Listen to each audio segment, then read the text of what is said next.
Good afternoon. It's both a pleasure and a privilege to be here, to learn from all of you and to share some insights that almost 30 years of health promotion programming have given us at General Mills. The first actionable opportunity I'd like to talk about is education, because knowledge is power. And we really believe that that's important for our employees to understand. As a little bit of background, General Mills is a founding member of the Healthy Weight Commitment Foundation. And over the past few years, the focus has been on educating the consumers about the energy equation, calories in and calories out. Even though that is a simplified equation, it resonates well because it's easy to understand and actionable. And we've been taking some of these same energy management messages to our employees because we really think it's important for them to understand why they need to focus on nutrition and activity, because if they don't understand it, they're not going to engage. We also have geared our incentives to also support healthy nutrition and being active most days. We know that we are what we eat and what we do. And it's important to have an environment that supports that. And many of us spend a majority of our waking hours at work, for good or for bad, it's true. And we have a population that spans 3 generations. And many of our employees have been at General Mills for 30 and 40 years. So we have a lot of opportunity to work with them and find formulas that work. And what we found is there is no one set formula, but we have to have different approaches for different people.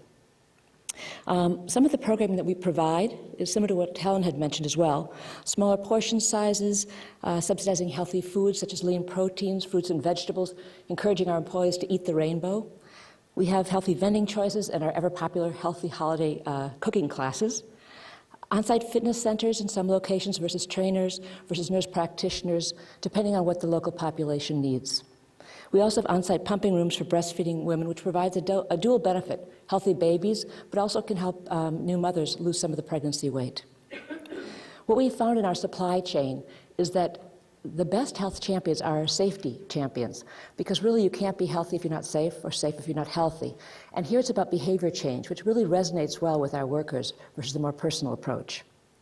We also have what we call stealth health programs, and I can shamelessly say we stole that from our Bell Institute of Health and Nutrition for our brands, where what we're trying to do is take out the limiters, the fat, the sugar, the salt, slowly and carefully while maintaining taste, because no matter how good food tastes, or how healthy food is, if it doesn't taste good, people won't eat it. We also have programming such as chair yoga and stretches and isometric exercises that can be done while in a meeting without anyone noticing. We have treadmill working stations and designated walking paths. And we base our clinics, based in corporate, on prevention, because we feel chronic disease is managed well in the community, but prevention has some opportunities. So we have on staff a preventive cardiologist to do lipid management with people. We have a dermatologist who over the year has picked up numerous melanomas. We have an optometrist so you can get your eyes checked. We have a dentist and hygienist so you can get your teeth cleaned. Again, try to make the environment such that it's easy for our employees to be successful and take care of their health. The second area of opportunity is through resiliency and stress management. We really believe there's a huge opportunity to provide a learning environment. As we all know, resiliency is learned and can be taught to our children and to our families. And so we are looking at how to design programming, both in terms of building great managers, but also programming to help people find the resiliency while they're at work. And one of the programs we do is mindful meditation. It's not the stress-based meditation, but more the leadership-based, creating the white space by being present to be able to innovate and ideate. But what we've learned probably most of all is that programming is good, but without an environment that supports the programming and makes choices easy so you can make the right choices and the healthy choices, it makes it much more complex. So 2 areas I'll just mention briefly with our work environment is we are changing our work environment to something called FUSE. It's flexible, user, shared environment, and it really is a combination of culture, space, and technology. Probably the best way to describe it is if you've ever been to an airline sky club. If you notice, there's different communities. You can have an area for food and drink. There's an area for networking, and also desks where you can sit down and work on your computer. We have sit-stand stations and walking stations as well. We find that's very helpful. And the other area that I'm really excited about is General Mills has a renowned art collection, and many of us who've been there for years really don't understand or know the art that well. So we're working with our part-time curator and our facilities group, and we are going to the next year design team-building tours of our artwork, both inside and out.